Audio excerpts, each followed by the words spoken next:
జపం జపం జపం కొంగ జపం తపం తపం తపం ఊతపం. ఏమైందో తెలుసా? ఒకసారి నేను వెళ్ళాను కుప్పం. అక్కడ తిన్నానండి ఊతప్పం. మీ ఇంట్లో వాళ్ళకి డైలీ దోశ ఏం చేస్తారు పాపం.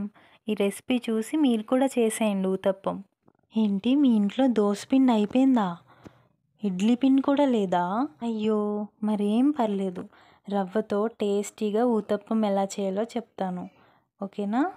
చాలా అంటే చాలా త్వరగా ఇన్స్టెంట్గా ఈజీగా చేసేయచ్చండి ఈ ఊతప్పం రెసిపీని. మరి ఎలా చేసేయాలో చూసేద్దాం. ముందుగా ఒక బౌల్ తీసుకోండి. అందులోకి 1 కప్పు బొంబాయి రవ్వ వేసి, అలాగే 3 టేబుల్ స్పూన్ బియ్యపిండి కూడా వేసి, రుచికి సరిపడా ఉప్పు కూడా వేసి, జీలకర్ర 1 టేబుల్ స్పూన్ వేయండి. మనం 1 కప్పు బొంబాయి రవ్వ తీసుకున్నాం కాబట్టి 1 కప్పు పెరుగు వేయాలి. ఈ పెరుగు లైట్గా పుల్లగా ఉన్నా పర్లేదు, లేకపోతే మీ దగ్గర ఫ్రెష్ పెరుగు ఉన్నా వాడుకోవచ్చు. సో 1 కప్పు పెరుగు కూడా యాడ్ చేసి ఉండలు లేకుండా బాగా మిక్స్ చేయండి. కన్సిస్టెన్సీని బట్టి వాటర్ కూడా యాడ్ చేసి బాగా కలిపి పిండిని ఒక 10 నిమిషాలు నాననివ్వండి. తర్వాత గ్యాస్ స్టవ్ మీద ప్యాన్ పెట్టి 1 టేబుల్ స్పూన్ ఆయిల్ వేసి అది హీట్ అయిన తర్వాత ఒక గరిటె పిండి తీసుకొని పల్చగా కాకుండా కొంచెం మందంగానే స్ప్రెడ్ చేసుకోండి. ఎందుకంటే ఇది ఊతప్పం కదా, పల్చగా ఉంటే బాగోదు.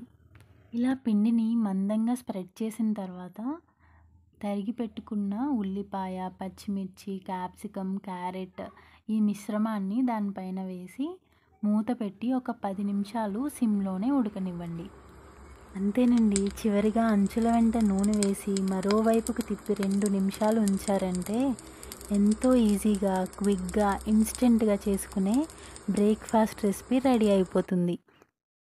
ఈ ఊతప్పంలోకి కొబ్బరి చట్నీ కానీ, పల్లి చట్నీ కానీ, టొమాటో చట్నీ కానీ, చివరికి ఆవకాయ కానీ ఏదైనా బాగుంటుందండి.